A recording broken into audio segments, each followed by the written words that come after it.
Hello, everybody, and welcome to NOCD and our letting go of shame and embarrassment and having self-compassion workshop for OCD Awareness Month. So, yes, obviously, I want to bring awareness always, all year round.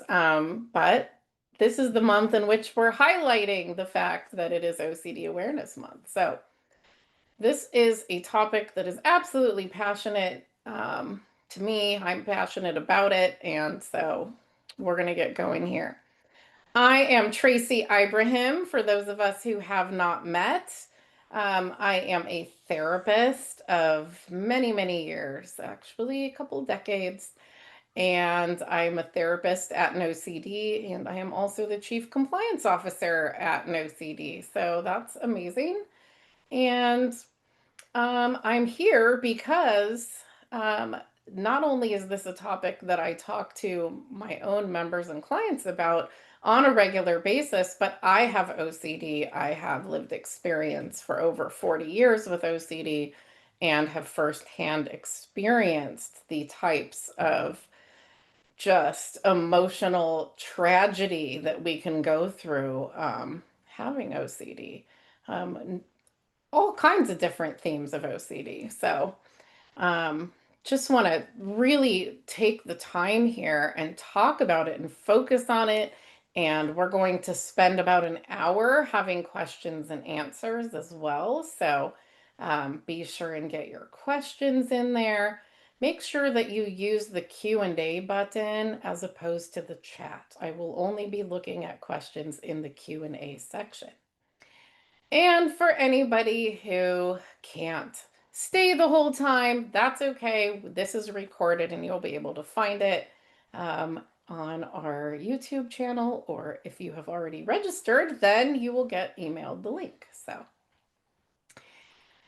OCD, just want to start off by saying, is a disorder that is not delightful. I think it is often misrepresented as something that is amazing, something that it makes you quirky, it means you're very neat and tidy, and things of that nature. And that's when people say that, we know that these people do not have OCD and are not experiencing OCD, because if they did, then they would know what kinds of difficult emotions that are very, very intense that come up for people who do have OCD in real life OCD, not, yeah, lots of people with OCD are messy, by the way, if you could just see the messes that I have.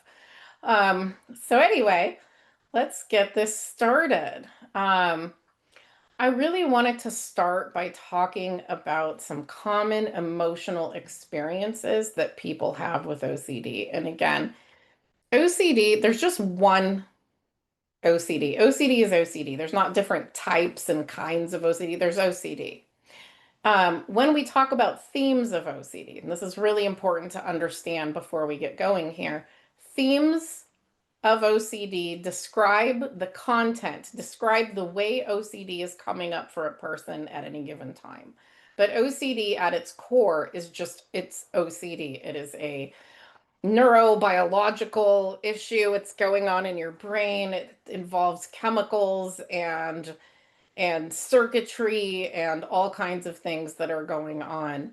But all of that is OCD. So just to be clear, and the theme is what describes the content. So I want to say that because it's important. A lot of times people will be like, yeah, but I have worse OCD than that person, or I have better OCD than this, or how come I can't get that person's theme? And whatever theme is present for you at any given moment is always your worst theme. That's the truth. So let's sort of dig into what all people who have OCD commonly struggle with, which are different types of difficult emotions. Let's really start with shame. One of the most common things that I hear from people with OCD is shame. And it can be around taboo themes. Absolutely. Why am I having these intrusive thoughts or images or urges or feelings or groinal responses? What does this mean about me? Um, it can be in any theme. Like I said, it could be scrupulosity, it could be harm OCD, whatever it might be, pedophilic OCD, coming with shame. Shame is something that is so debilitating for people. And shame is the reason why so many people with OCD end up isolated and also depressed, because when you believe that you are personally responsible for coming up with the types of things that OCD is coming up with and that you are experiencing, you know, it can just, when you don't understand the process and you don't understand how and why it's happening, which we're going to be talking about today, a lot of shame can come up, shame and guilt. Um, because when you are experiencing this and you have not yet been diagnosed or diagnosed properly, or you're not in treatment with somebody who understands the situation, who can explain it to you, you might be taking personal responsibility for the intrusions that you are going through. And I am here to tell you that I have firsthand experienced this, so I will share a little bit about that. Um, I, as some people know, I've shared this before, but my taboo themes of OCD started when I was 10 years old. Started with suicidal OCD. When I was 12, homicidal OCD came up. And especially, I took especially hard the harm OCD toward others, because I didn't know it was OCD. So I was a 12-year-old thinking, gosh, you're such a bad kid.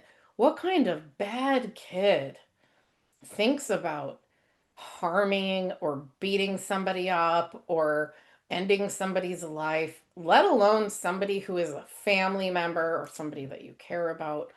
My own harm OCD started initially specifically toward my father.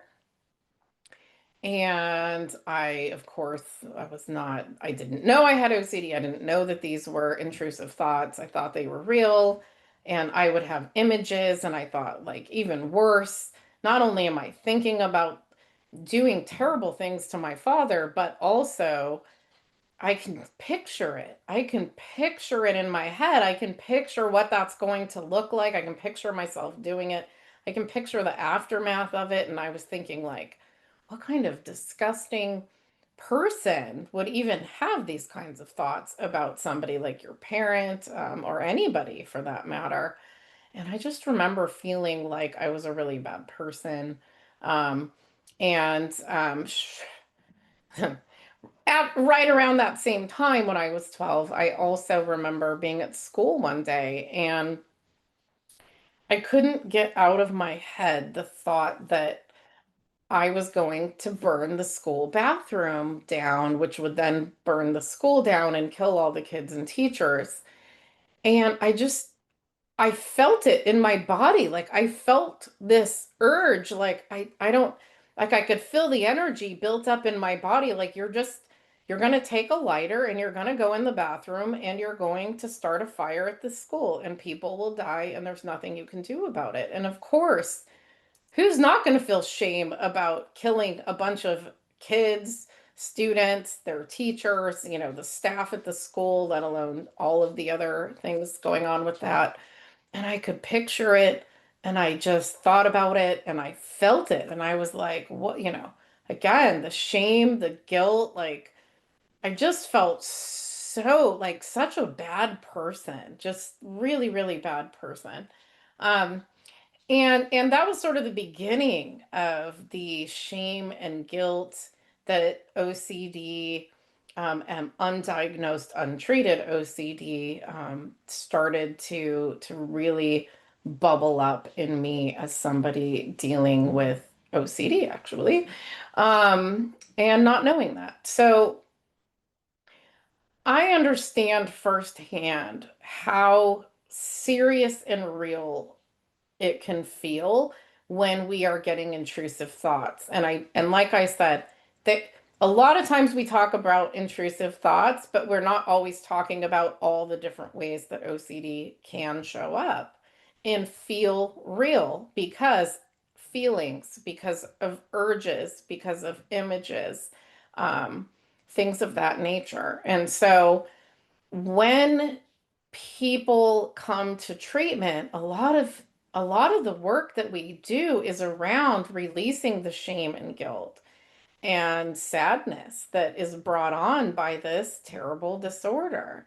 Because interestingly, if and this always happens, if you ask somebody like, "Oh, okay, now that I told you my story, now that I told you how bad I was feeling about this, do you think I'm a bad person? Do you think that I should feel shame and guilt and disgust with myself?" And people are always very compassionate.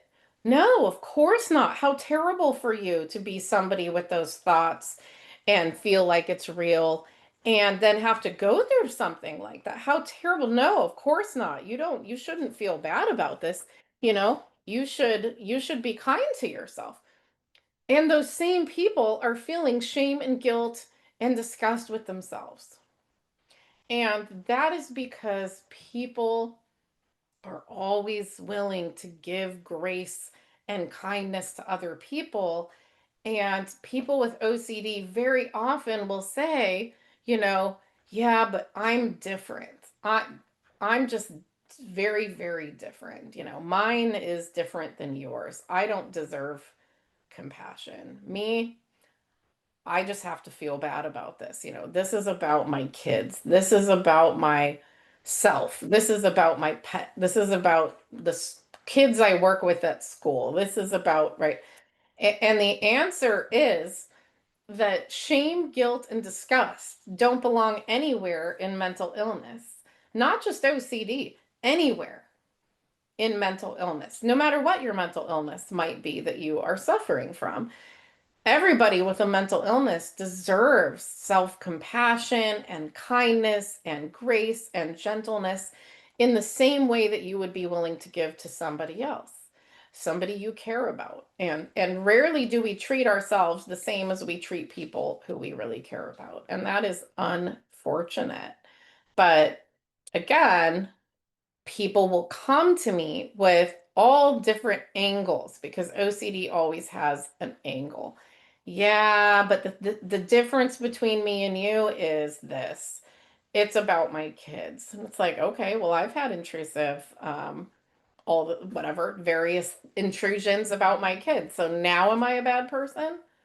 Well, no, not you, but oh, but I'm a teacher and I'm working with kids all day. And it's like, okay, well, I'm a therapist and I work with kids, you know, and, you know, we all have to be nicer to ourselves because this is such a difficult disorder to go through. And when you are shaming and guilting yourself, you're making it 100 times harder to recover with OCD. And we will definitely be talking more about that. So let's also talk about some of the other common emotional experiences that OCD can bring up. Shame and guilt, like we talked about. Um, Guilt can be feeling responsible for things that are outside of your control. Like, gosh, if only I would have driven that person to work today, maybe they wouldn't have gotten in an accident. Or, oh, um, I didn't do X, Y, and Z, whatever it is, a magical ritual, or I didn't do this, or I didn't do that, or I did do something, but something happened. Or, oh no, what if I end up going to hell or going to a bad place because of something immoral that I've done or thought about? So so many different ways that it can come up across the themes. Even in something like contamination OCD, I'll see where somebody's not even worried about getting themselves sick or germs. It's about, what if I get something and pass it to somebody else? It's going to be my fault. It's going to be my fault that this person now has whatever it is because I didn't wash enough, because I didn't avoid doing this thing where I, interacted with the person, and now they have this whatever it is that I was worried about, and I'm responsible for this. So all kinds of themes of OCD can have shame, can have guilt, can also have anger and frustration. You can be upset with having OCD. Um, it's a situation, right? Like when you learn A, that you have OCD, and B, that it is not curable, it is very common to go through a phase of grief and sadness. And that can happen in many different ways. I can certainly say for me, having been locked up in psychiatric hospitals for the better part of from the time I was 10 until I was almost 19. Um, I had to grieve that I had lost time. I lost like my youth to being misdiagnosed and mistreated, and having nobody notice that I had OCD or recognize it and give me the right treatment. So I had to go through a period where I was like, wow, like your entire childhood was gone. Like I hear people talking about like high school proms and all these different like dances and things that people got to go to. And I'm like, yeah, they don't have that in hospitals. They don't really have that in residential care facilities. This is not really something that exists. And so missed experiences, just grief and sadness. And then even past that, I didn't get proper diagnosis and treatment until I was 31 years old. Um, and thinking about even things like, raising my kids while having out of control raging OCD, um, and all of the things that I put them through to make sure they weren't contaminated, or places that we didn't go because I didn't want them to get contaminated, or constantly having to like interrupt their play when they were really little to be like cleaning them, oh gosh, you were on the floor, let's disinfect your hands and let's change your, whatever it was. And so lots of different reasons why people might feel, grief and sadness about time that you've lost, about experiences you've lost, and about challenges that you still have going on. Um, Things like maybe you stop traveling because you get intrusive thoughts about uh, flying or being on a train or being around certain people. Maybe you stopped going around your family. Maybe you stopped going to family events, holidays, swim parties, all the different things that you could have gone to, and you can't get those times back. And that's where the grief and sadness often will come in. Um, but I also want to say, because to me, this is probably one of the most critical points that should help as far as giving hope, and really what changed my life, which is, while OCD is not curable, it is manageable. And we will be talking today about how it can become manageable, because to this day, I still have OCD. I have at least five, six themes going on all of the time. And I live a totally fine life. Everything's, you know, just like anybody else. And I don't suffer the way that I used to. I'm not bothered the way that I used to because I got evidence-based treatment. So we will definitely be talking about that. Um, what I do want to talk about, though, is the importance of self compassion and self kindness as you go through this process. if you're the hardest critic on yourself and you are just pounding yourself with what a bad person and oh, what's the difference between me and a bad person? What's the difference between me and a murderer? Man, they're thinking about murder, I'm thinking about murder. There's a big difference, obviously. Obviously, that's a big difference, right? Um, the difference is that person is going to do it and they're not tortured by the thoughts. OCD only attacks things we care about. So when we really can understand that OCD attacks what you care about, then you understand you're having thoughts about things you care about and you're distressed about it because you care about it. So, you get on the other side of that and you're like, "Oh, okay. I got this." And so when we have difficult emotions, it's important, number one, to obviously process those with your therapist, but also if you don't have a therapist, really just focusing on being kind to yourself, especially like I said, when it comes to OCD. OCD is the most unkind to us at all times, right? It's not an encouragement disorder. It doesn't tell you that you're doing good things. It's all worst case scenario terribleness. It's a lot of what ifs. What if, and then fill in a worst case scenario. It never gives you the other side of the coin, which is like, what if you don't do that? What if this isn't true? What if, you know, because then we wouldn't care about it, right? But it feels real. This is the problem with OCD is it feels real. Everybody gets intrusive thoughts and images and feelings.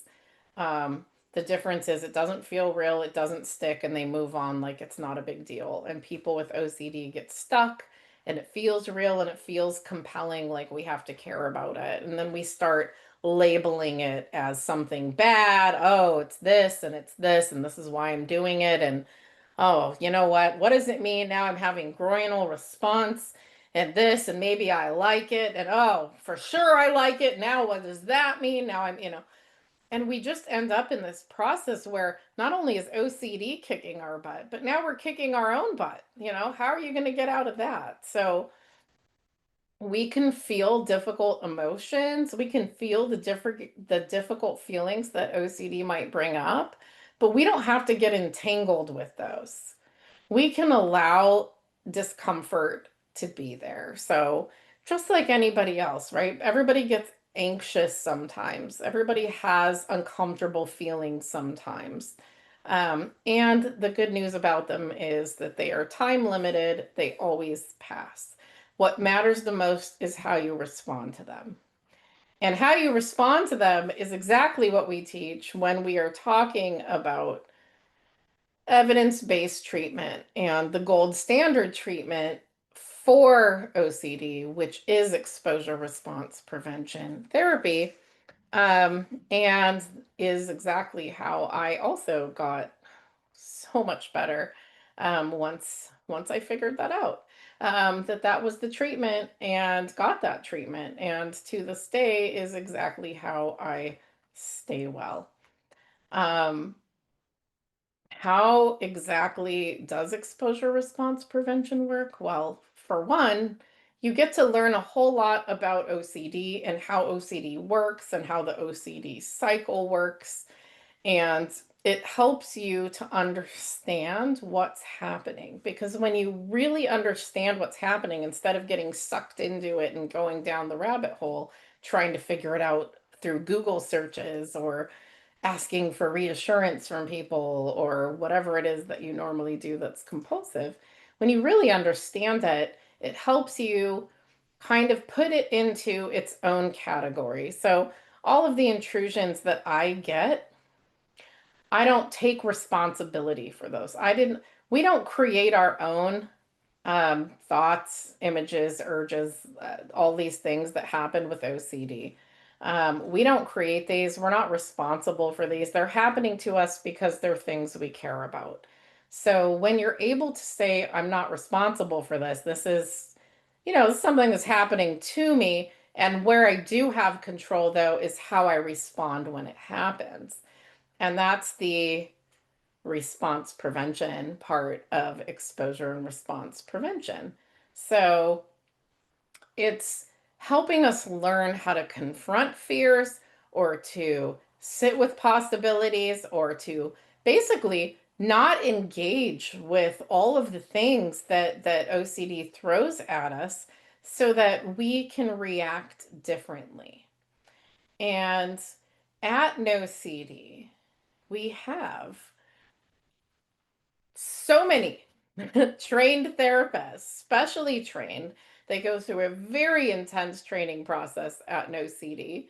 And it's an ongoing process. And that is because OCD is complex and we care that people are going to get the care that they need that is evidence-based and that is going to make their life change forever for the better.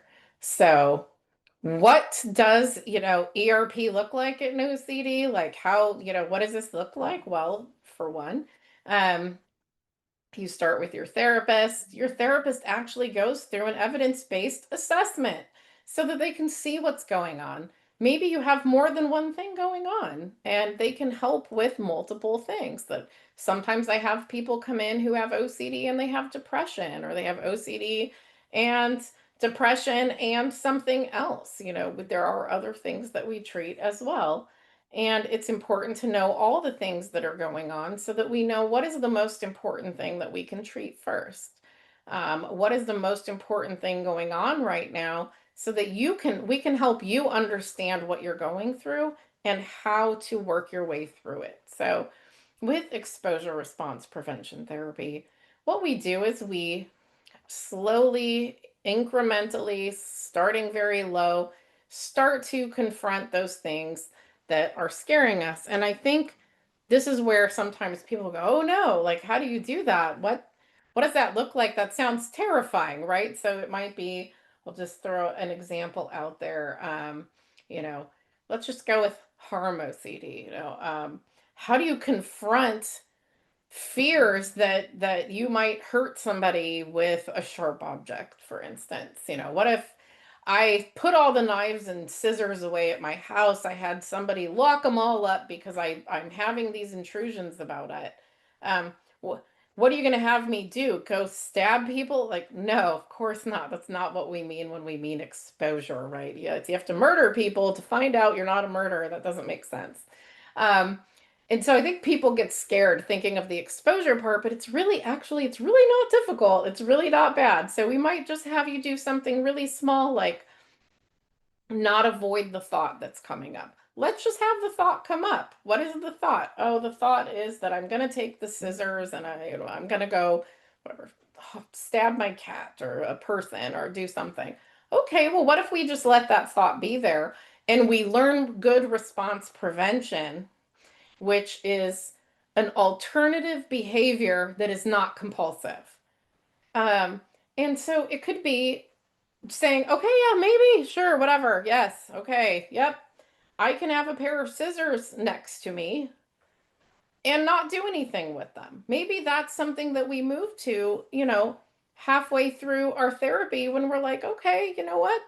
We've dealt with just thinking about it. And what if now we have scissors nearby and we just sit with scissors nearby and see what happens and have conversations? And then you start to learn just because you have intrusive thoughts or images or urges doesn't mean you're going to carry them out. Just because I had thoughts and feelings and urges that I was going to just do terrible things to my father, including end his life, guess what? None of those things came true. And it wasn't because, that I was in shackles the whole time. These were happening when I lived at his house, and any of those things could have happened, but they didn't happen. So OCD takes things that are highly improbable and tells you they're definitely going to happen or most likely going to happen. And that's the problem. So we get to retrain our brain in ERP therapy to learn that just because you get intrusions that tell you something is going to be one way, that you don't need to react as if that's true. You can actually react completely going towards something you value instead. So Did I value sitting in my closet hiding with my hands clasped together at age 12 because I was trying to hope that my dad didn't walk in my room and that I would suddenly kill him? No, like that, it was not helpful, right? If I was truly, truly a murderer that was going to murder him, I would just unclasp my hands and walk out of the closet and do it, right? But OCD is not logical. It doesn't make sense. So it's like hide in your closet, clasp your hands so they don't wildly start, harming your dad or something. Um, and so we just learn how to challenge that when we are getting certain types of intrusions, that's not necessarily uh, that this is not the facts of life, right? That's not the facts of life. I get thoughts every single day about suicidal OCD and homicidal OCD and so many other different things going on. And yet everybody has survived. I've survived, everyone else has survived, right? um and we teach you just how do you what do you do instead. For me, I use humor. I love humor. OCD is very serious disorder. It feels terrible, so I like to use humor because it's so ridiculous. It's ridiculous to say whatever, I'm going to wait till my daughter falls asleep so that I can go kill her. That one comes up quite a bit. You know what? She falls asleep every single night and it hasn't happened. So maybe I'll be like, yeah, okay, tonight's the night. Sure. Okay. Maybe I should wear like a fancy outfit to go kill her. Maybe I'm gonna go change my clothes. Maybe I should wear like a glittery hairband just so that my mugshot looks a little bit, snazzy or something like that. So maybe just my reaction or my response to that is like, this is ridiculous, so I'm going to say something ridiculous. Um, and it just doesn't bother me the way it used to because I'm not afraid of it because I'm in control. So, um, that being said, once you get into the ERP process, you really start to realize that you do have control, that you do have values, and that you always honor your values, and that you don't have to respond using these compulsions.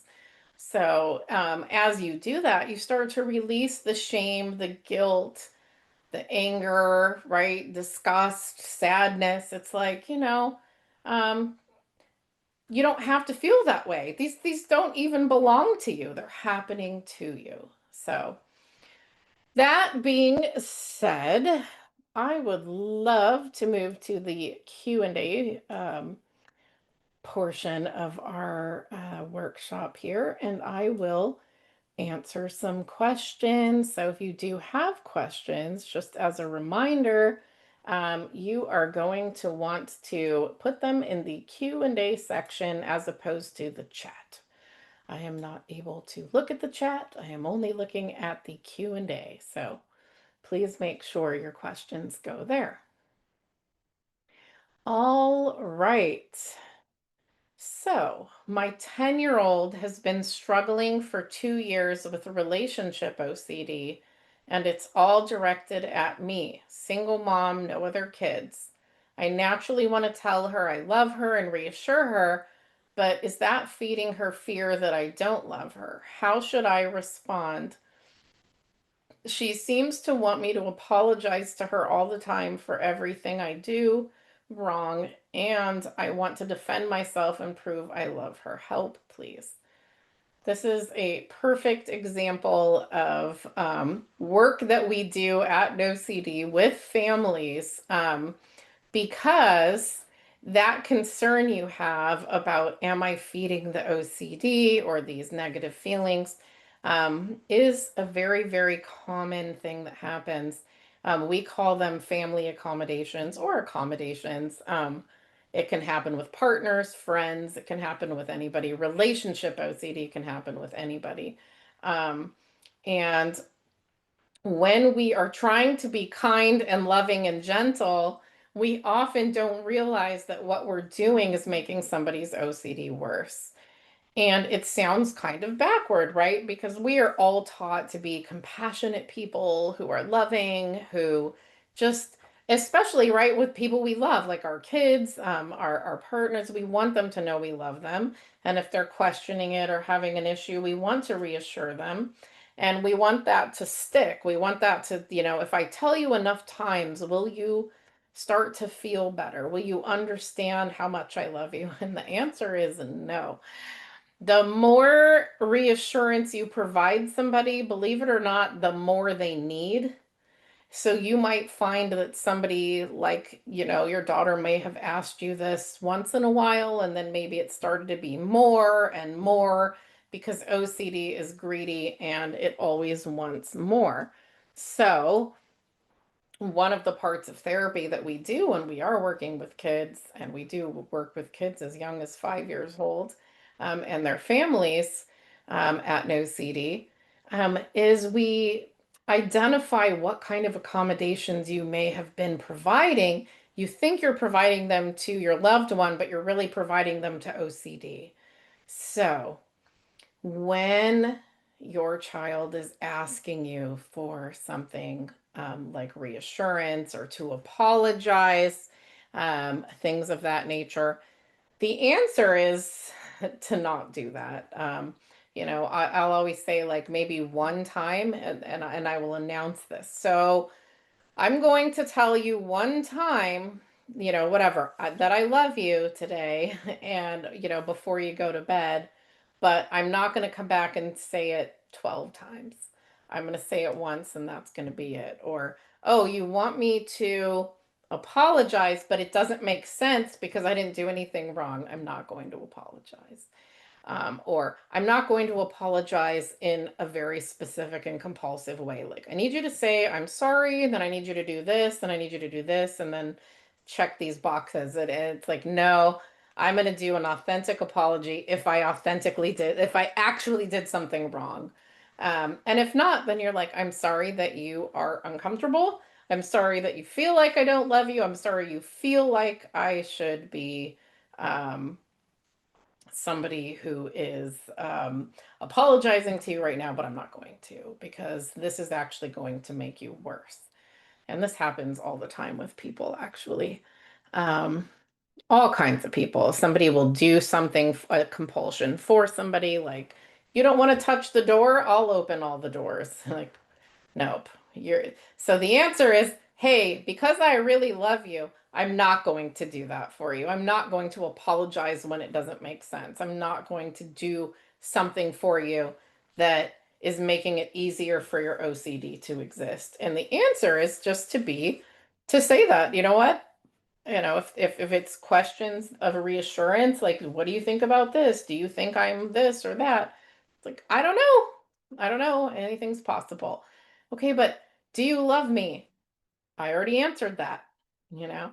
Another a good trick is sometimes I will write down, I will tell parents or family members or partners, write down the answer once, put it on a piece of paper, put it on the kitchen counter, give it to that person and say, every time you feel like asking me about that, go look at the paper because I'm not answering it anymore.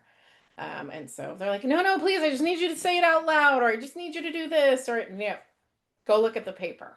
So that is my recommendation for that. Um, oh, and part two to this is that, um, is that, let's see, is that she also has a lot of OCD around whether she's clean or not, and won't wear clothes that don't smell right even after they're clean out of the wash. Yeah. Absolutely. This is one that is so common, when we work with kids at NOCD. I will say, well, you washed it once, that's it. And if somebody says, I think there's still germs or I don't think it smells right, then you're like, this is all you get. Like, I'm not going to rewash clothes that have already been washed.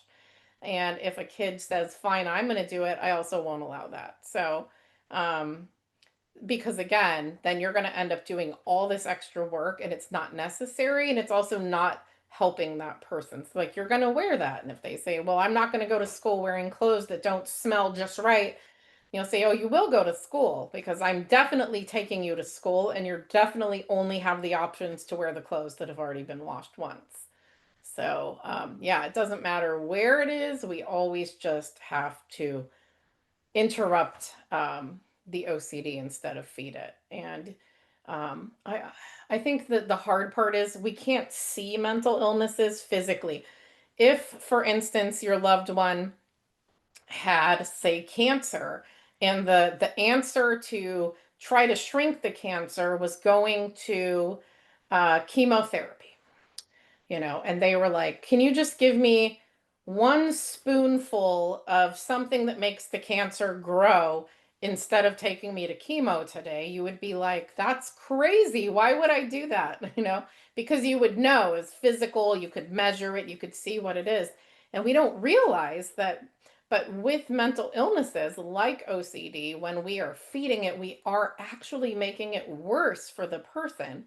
So, as hard as it is sometimes to hold back providing accommodations, when you know that what you're doing is actually going to make that person worse instead of better, that can really help to be a reminder. Like, I'm doing this out of love, even though it feels hard. This is how we starve OCD. How do you know the difference between thoughts that are actually yours or it's your brain just putting it there? Great question. The answer is not trying to figure it out.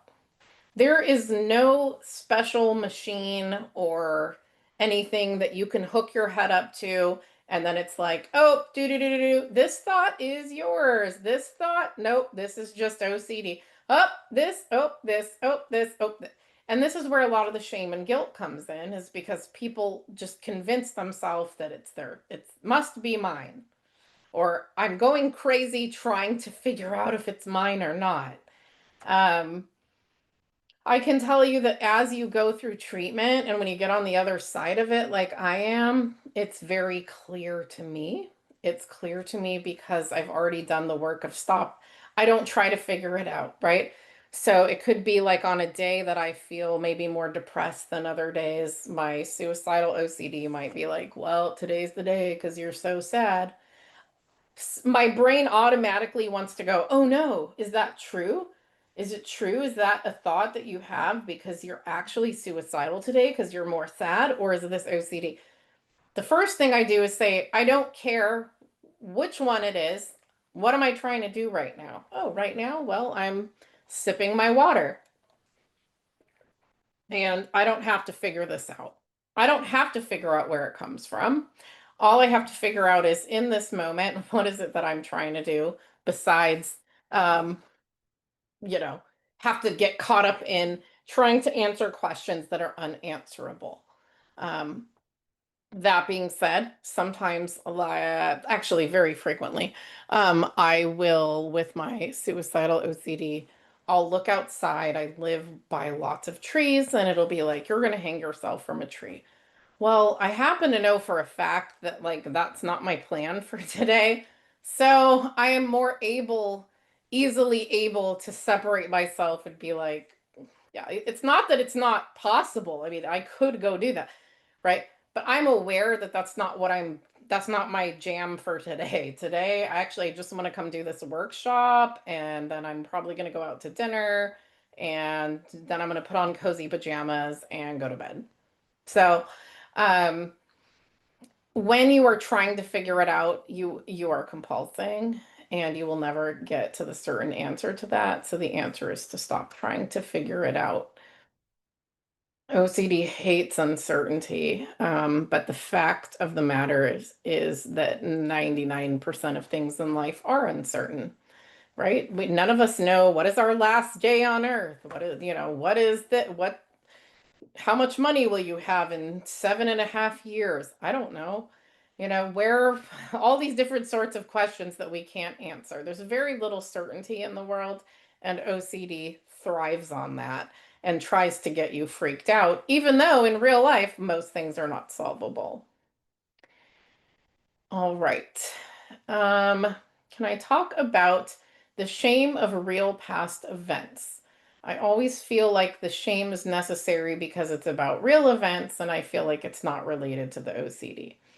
Absolutely. I would love to talk about that. Um, so this has a little bit to do with Well, first of all, it's real event OCD, right? Well, I really did something that feels shameful, and therefore I can't stop feeling shameful now.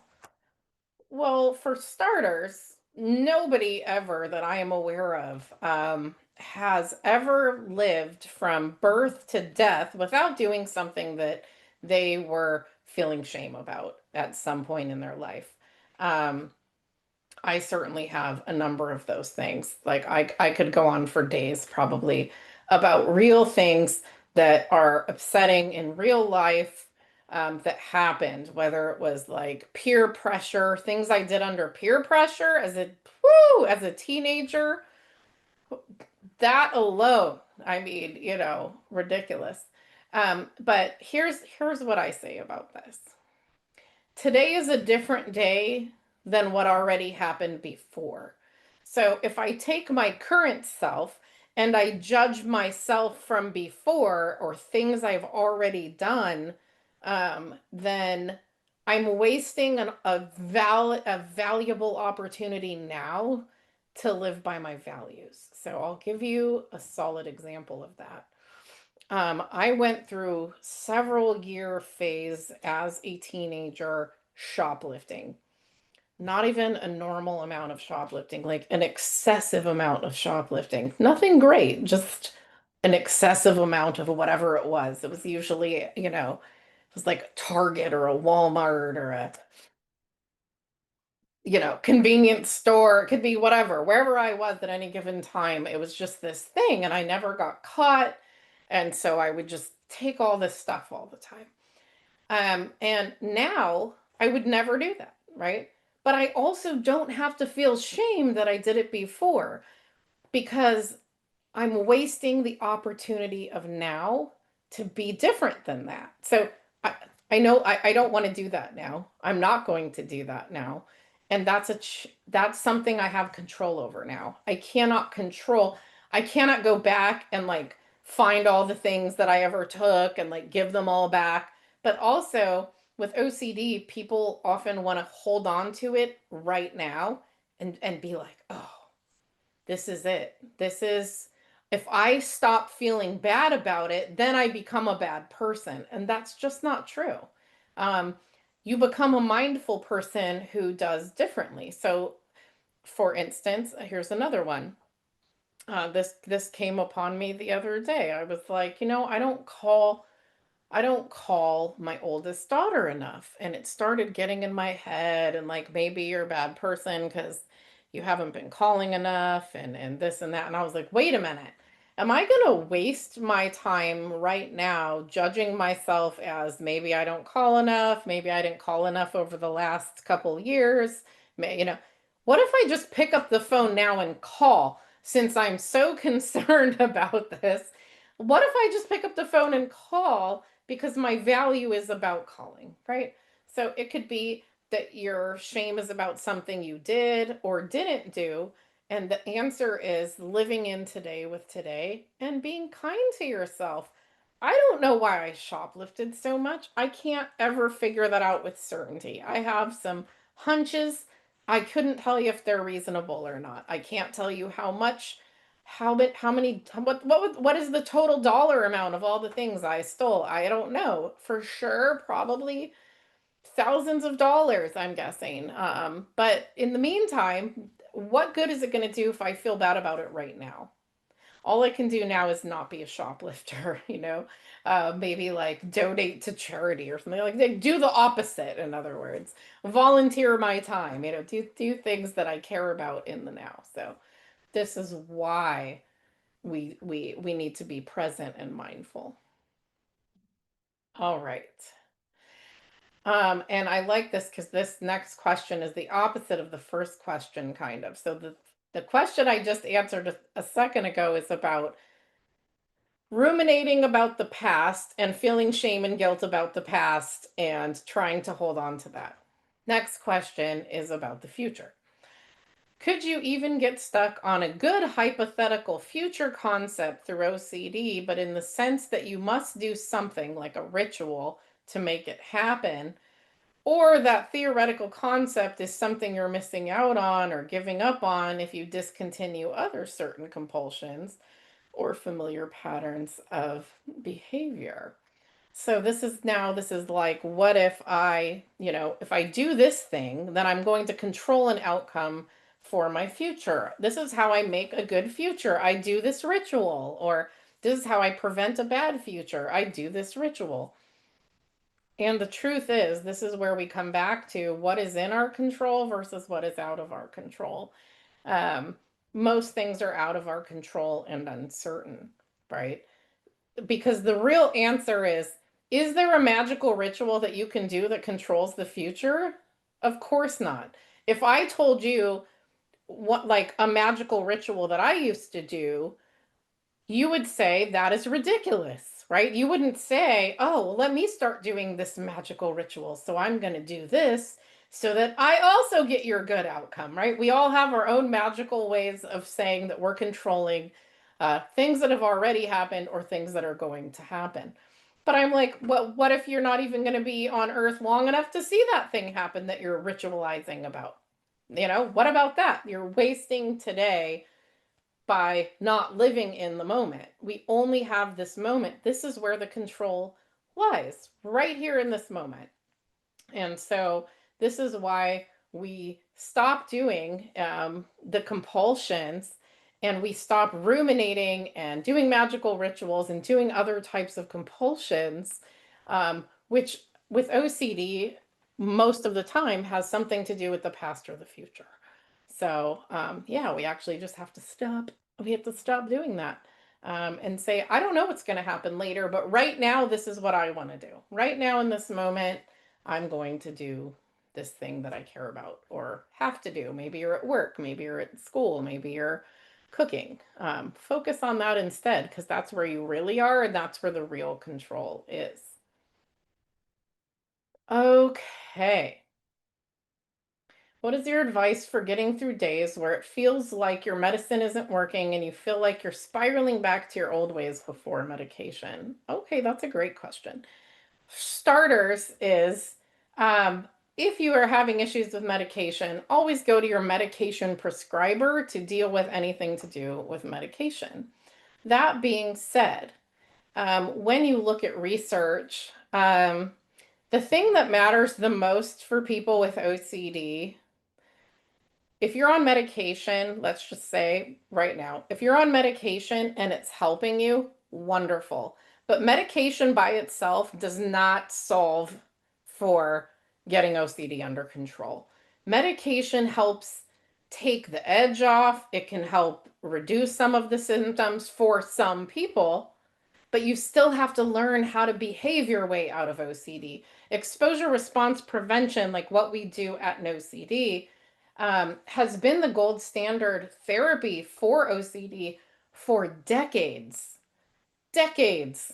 Because we have to learn how to behave our way out of OCD. We have to learn to behave differently. I'm a prime example of that.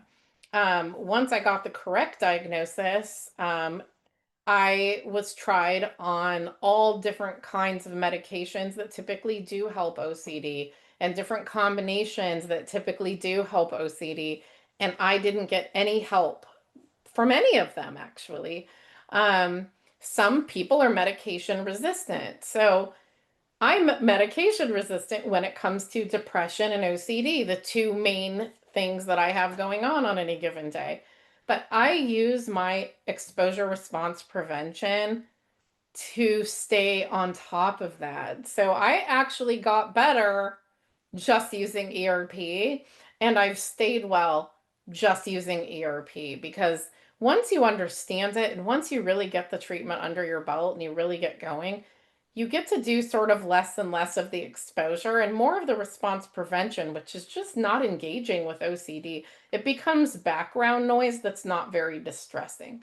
So your medication is not what's making you compulse or not compulse. The compulsions is tends to be why you're spiraling back to old ways.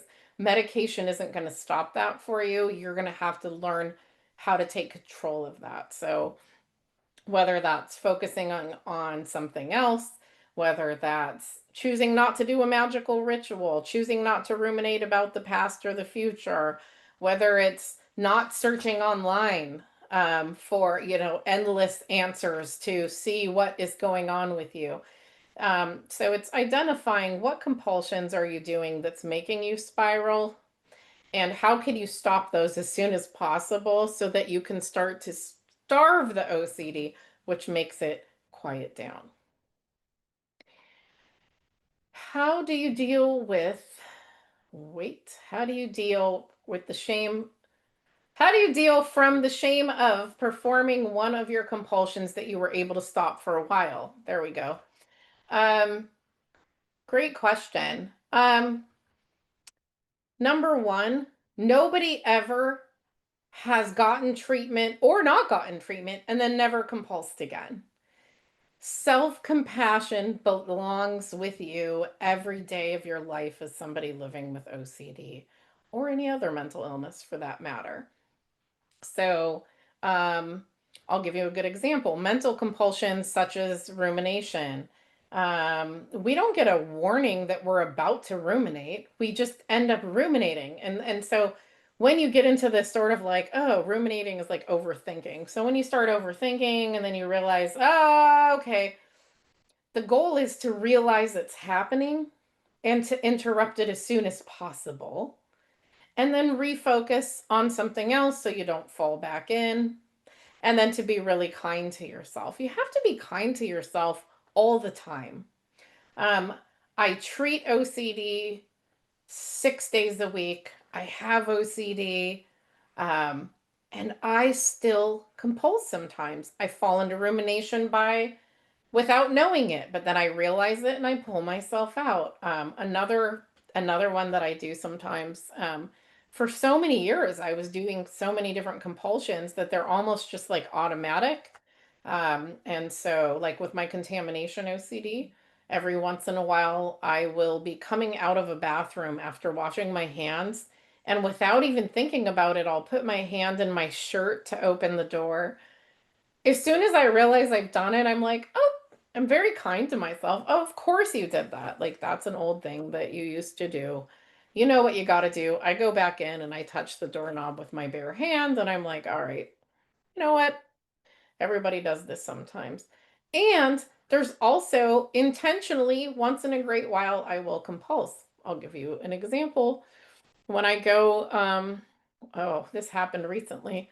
I was out at an OCD walk, and the only bathrooms were those porta potty like unit things. And my contamination OCD, just those have always been the I just don't want to go near anyone any of those.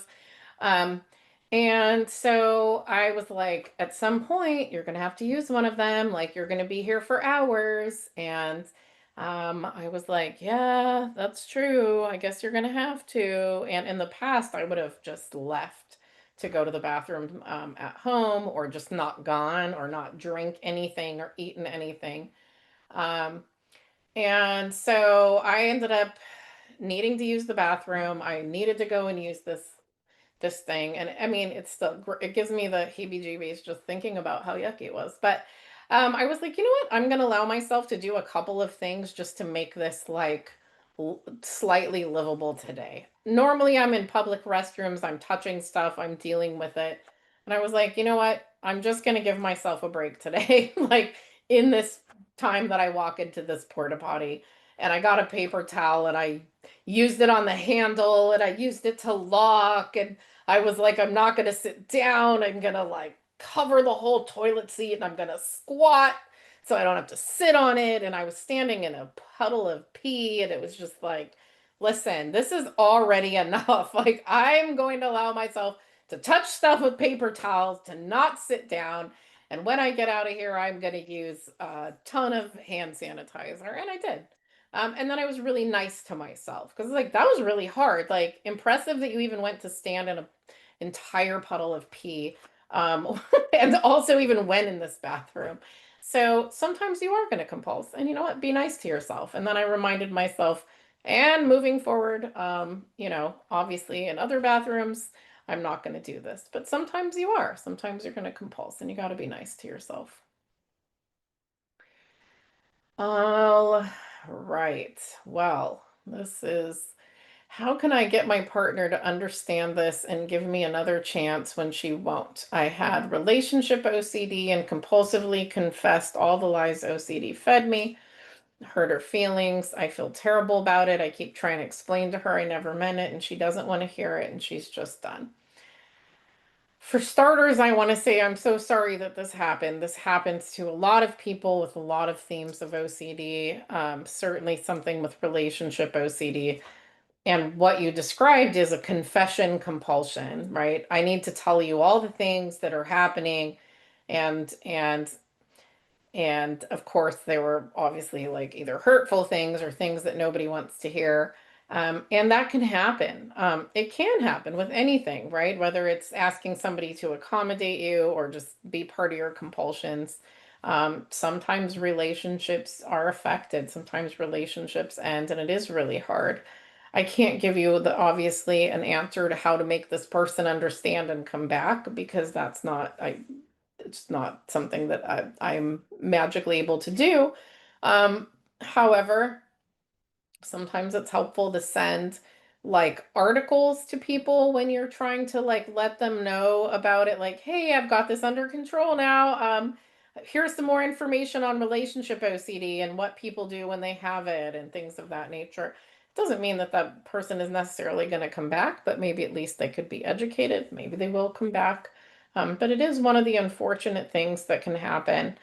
I've seen this happen with contamination OCD, where people are like, I am done doing all these rituals that I have to do just to walk in my house, or I can't stand it anymore that I can't go in the kitchen after all the decontamination rituals happened without getting chewed out and then having all these things happen. I mean, OCD is hard on us, and it can be hard on the people we live with, absolutely, especially when we're not treated. So, sorry that happened, and sorry that I don't have an answer that will magically solve this, but definitely NoCD has a lot of blog articles, videos, things on relationship OCD that maybe you can email and say, here's more information about relationship OCD so you can understand kind of what I was going through at the time. And yeah, so.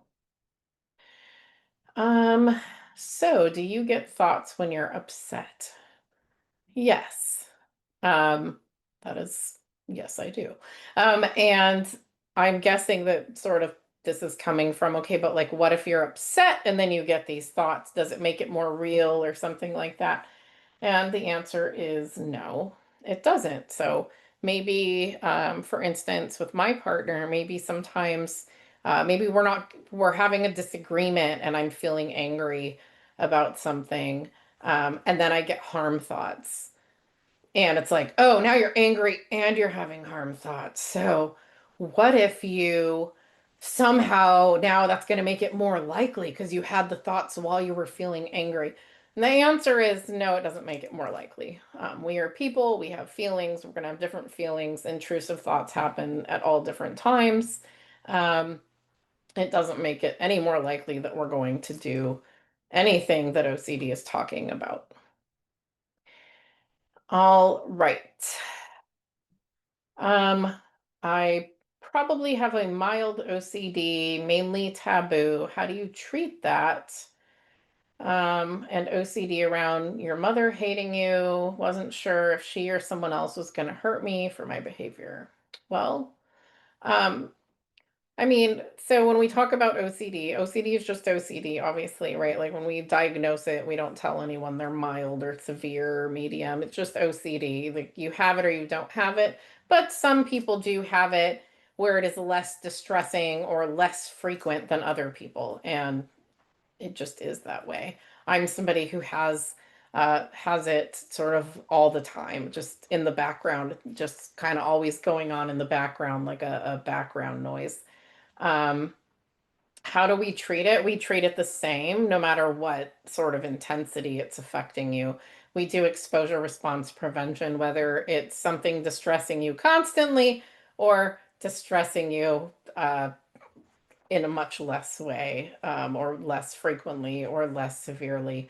Um, ERP is the same. Maybe you'll go through it faster. Maybe you won't go through it faster. But what it really depends on is like how you are engaging with your ERP treatment, and are you doing it outside of your sessions? Like, are you practicing? Are you using your response prevention outside, in your day-to-day life? That's what's really important. Okay. How do you deal with a one incident 5 years ago, an intrusive guilty thoughts, shame, and being a bad person? I I feel like I answered this already in the a couple people ago, talking about how do you deal with real event OCD, something that already happened, um, and feeling shame about it now. And it kind of goes with the same answer that I talked about me shoplifting constantly for years. I don't have to feel bad about that now because I don't shoplift now. And even if I feel like, I mean, I feel a sense of remorse, but I'm not going to sit and beat myself up about it right now because I'm not doing it right now. It's something that already happened. And if it's causing you intrusive guilt, or you're just feeling guilt and shame now, it's time to let it go and say, listen, I feel bad about it. It's not going to change it. You can feel bad about it forever. It's not going to change that it happened. 5 years is a long time, you know. If it's not something you want to do, again, don't do it. And then you won't have to feel bad about it, because you won't be doing it anymore. So, we can't really go backward or forward in time. All right. I wonder if OCD arises from trauma. Does trauma specific therapy like EMDR in essence cure OCD? Okay. The answer is no. Well, yes and no.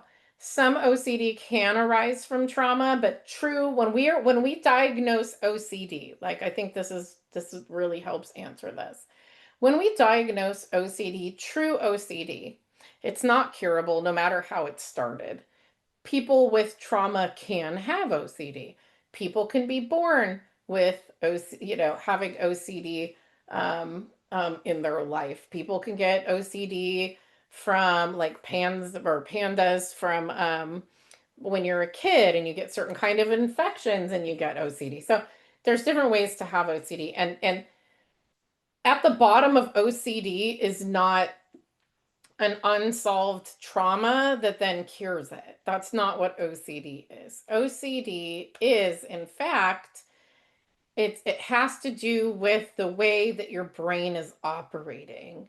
And so there is not a therapy specific that will cure it, but ERP therapy will make it manageable, livable, background noise, and slow it down, feel not, the distress goes way down or even like now, I usually don't feel any distress most of the time. Um, and because again, that's the issue. So it's not that like if you get a trauma, now you have OCD and then you solve the trauma and then your OCD goes away. Then you didn't have OCD in the first place. Also, fun fact about trauma, evidence-based treatment for trauma is prolonged exposure therapy, which, NOCD does provide. So just want to throw that out there. All right. I have been struggling with a compulsive yes checking compulsion. I gave into an intrusive question back in December last year related to POCD and moral OCD. I've gotten to a point where I've managed to quiet my brain though through ERP, but I still have constant awareness and guilt surrounding this. How do I go about this? I feel stuck but 90% recovered. Well, first of all, congratulations on going to get some ERP therapy and having 90% of this sort of, wrapped up and underway.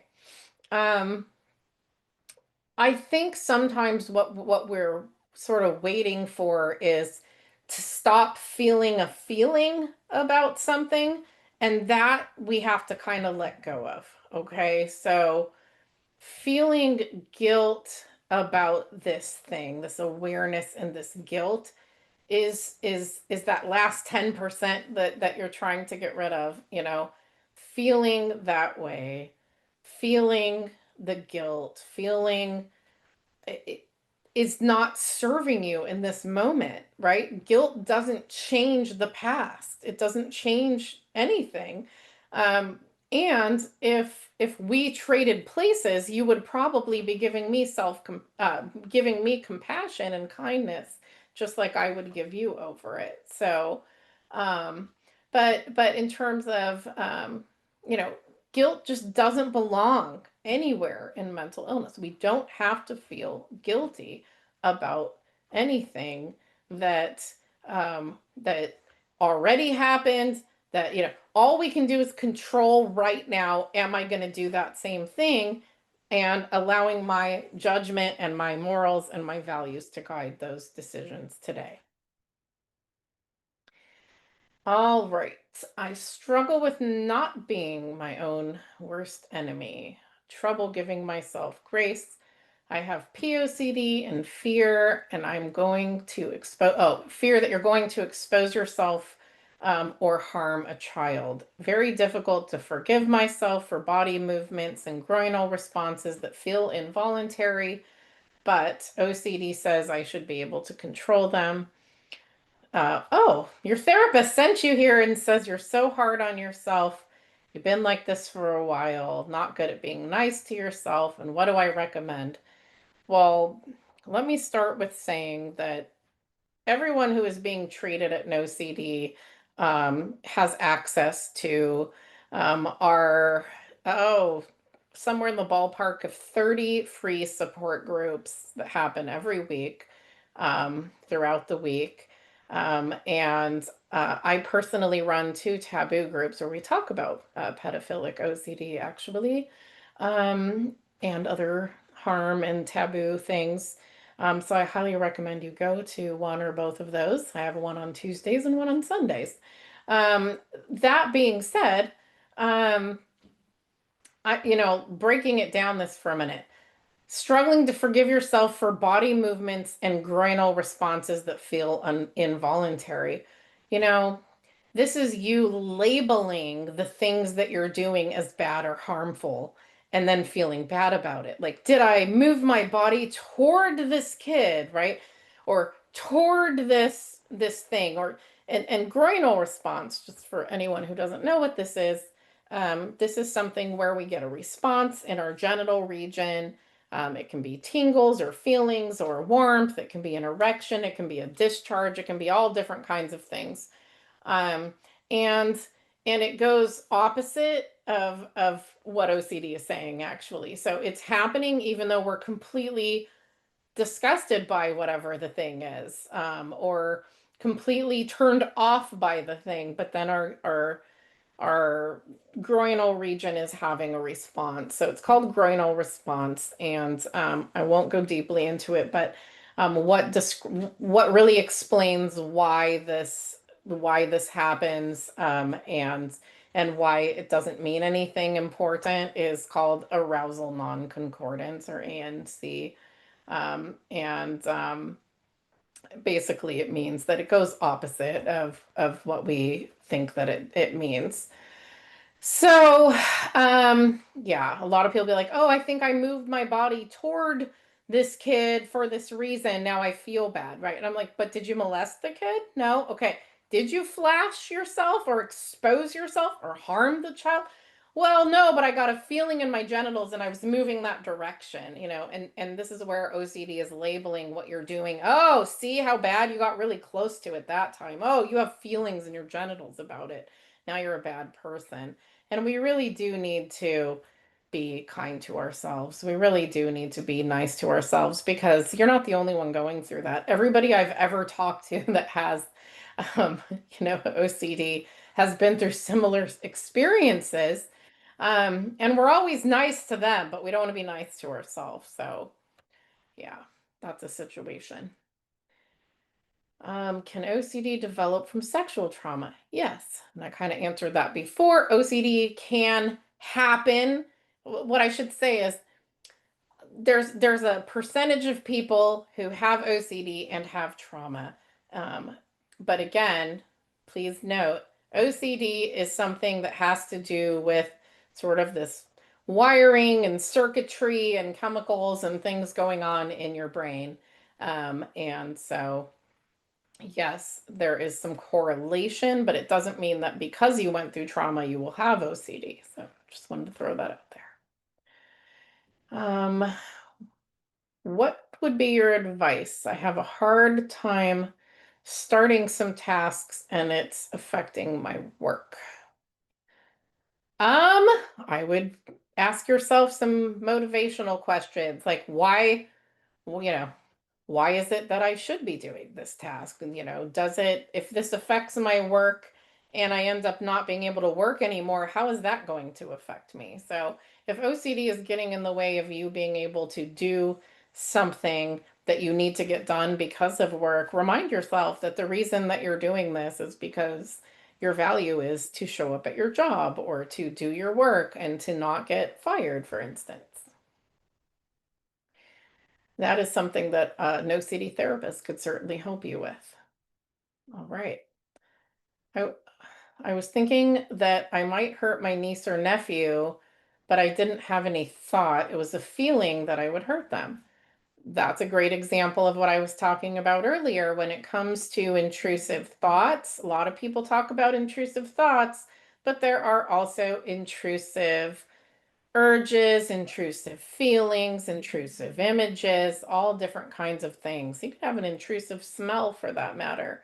Um, so I've also had intrusive feelings about my own nieces. I have two young nieces, and I was out last summer. I want to say it was last summer, visiting them, and they stayed the night with me at my Airbnb, and I took them swimming. And the entire time, all I could think about was like I was going to drown them. I was going to hold them underwater. I was going to push them into the pool. I was going to push them. They're going to crack their head open because their feet are wet and they're walking by the pool. And it was this, sometimes it's a feeling like I'm going to get up and do that right now. Like I feel the feeling in my body like this is going to happen. But um, just because we feel it and it feels real doesn't mean that it's going to happen. And intrusive feelings can happen across all kinds of just the themes, just all over the place. So just want to put that out there. Just because it feels real doesn't mean it feels, I mean, it is real because feelings are not facts. And we don't have to feel bad about it. I have OCD about real possibilities. Oh, as do most people. I work at a school where there is a lice exposure. I then begin Googling pictures and home remedies, checking my hair, washing my hair, asking my boyfriend to check my hair, asking if he thinks I have lice or to tell me I'm okay. I react this way at hotels with the concern of bugs, and I can't stop thinking about it. Um, so most things that OCD attacks have at least a kernel of possibility. Um, yeah, I mean, actually, in elementary school, I got lice because somebody at school had lice. So I've certainly been in that before. Um, but Googling pictures and home remedies when you don't have it is a compulsion, right? There's a way to solve for lice, and I know that you already know what that is because you work at a school. So we all know there's like a lice shampoo and a lice comb, and they do that, and you wash your hair and they comb it out, and you call it a day. It's not that serious. Um, that being said, asking your boyfriend to check and check and check and ask what he thinks, those are all compulsions, and the more you do it, the worse it's going to get. And the more you're going to feel this and the more you're Googling, these are all compulsions that make it feel louder and louder. It's feeding the OCD, and that's why you can't stop thinking about it. I used to have a thing about hotels as well with bugs and germs and all of those things. And all those things are possible, but we don't have to deal with it unless it's actually happening and it's really on us. And you will know when you really have lice because you will have them. But until then, I would say stay focused on this moment and cut down those compulsions because it's making it a lot worse. Um, all right. My question pertains to being aroused sexually at a young age. Then I was always thinking about it and acting out in it, and it was shame on top of shame. I developed a repetitive pattern of thinking. Yep. And that can happen. OCD will attack just about anything. So being sexually aroused at a young age, obviously there's lots of confusion and things going on at that time.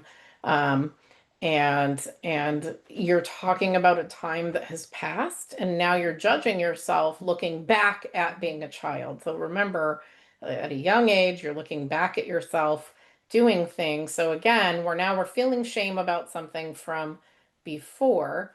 You can have a repetitive pattern of thinking, and not take uh, an active part of feeding it. So again, a lot of things happen when people are younger. A lot of things happen in our lives at various ages.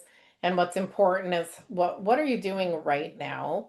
What if somebody you really loved had that exact situation and came to you and asked you if they should feel shame about it, and I bet you would be kind to them. And the important thing is giving yourself that same grace and kindness. All right.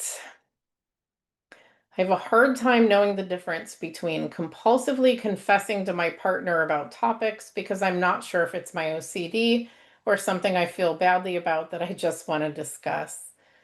Yeah, I've heard that from a lot of people.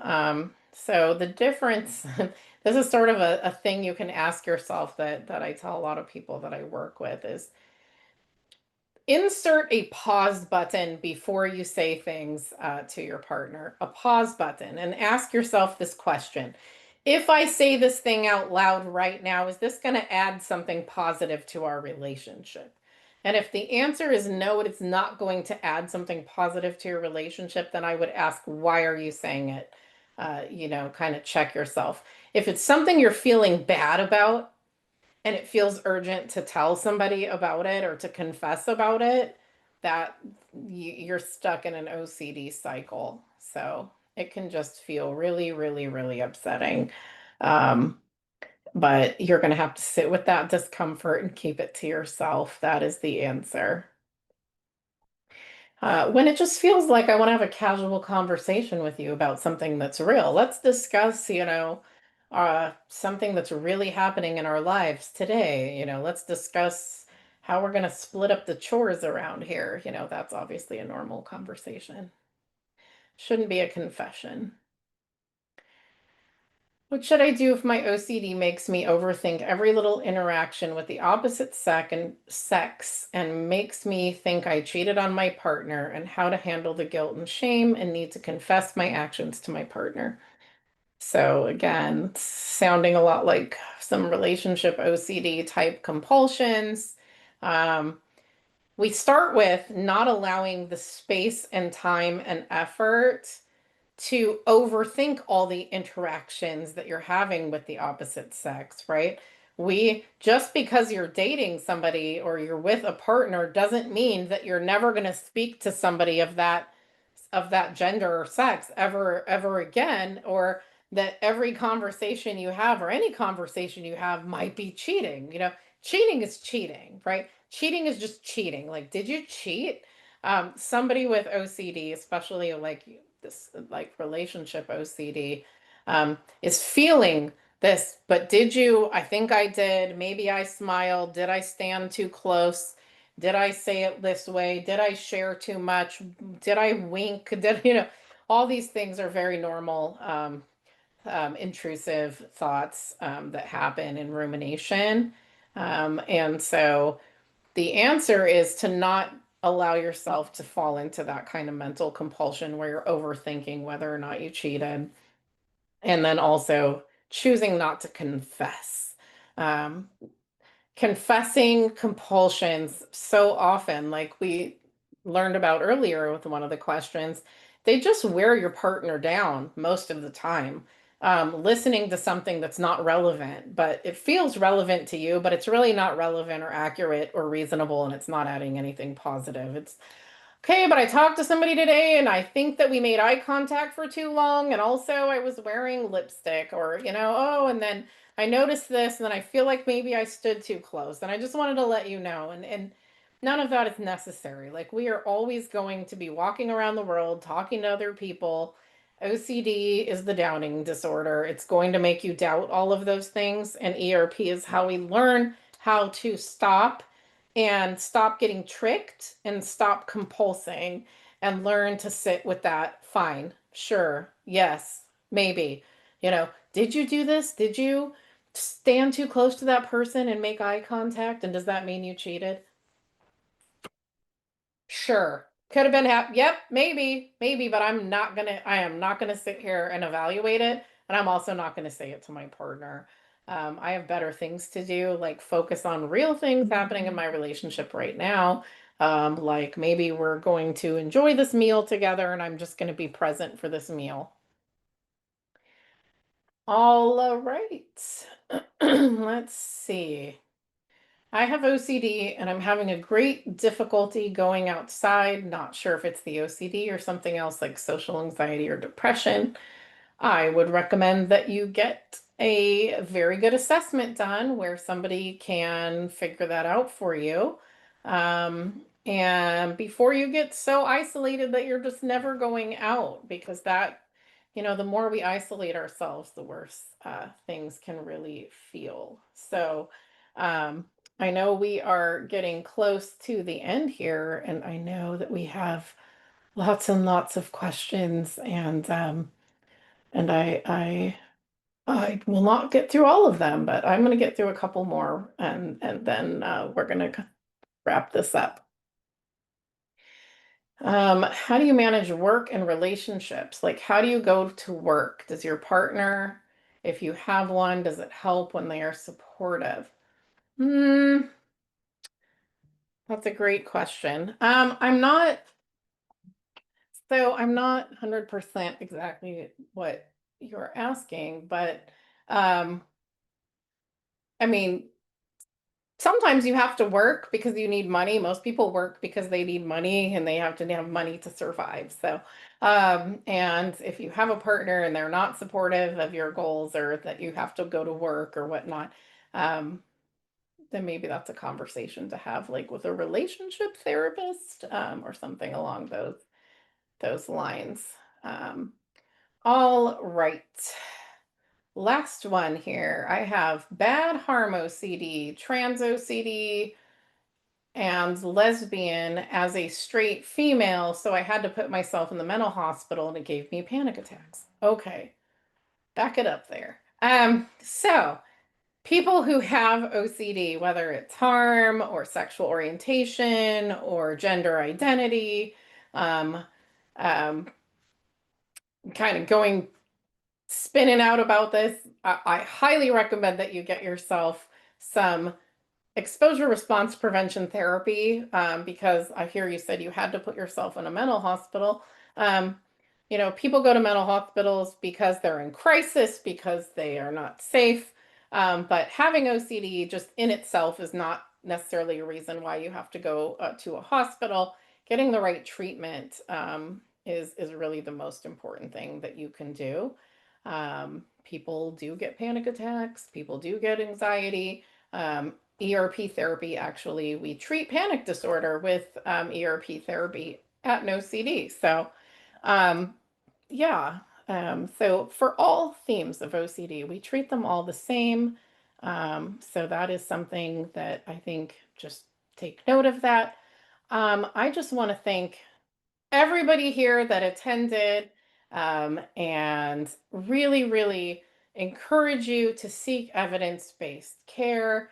Be very careful about not everything that says evidence-based is, but exposure response prevention therapy, like we offer at NoCD, is and has been the gold standard actually for several decades.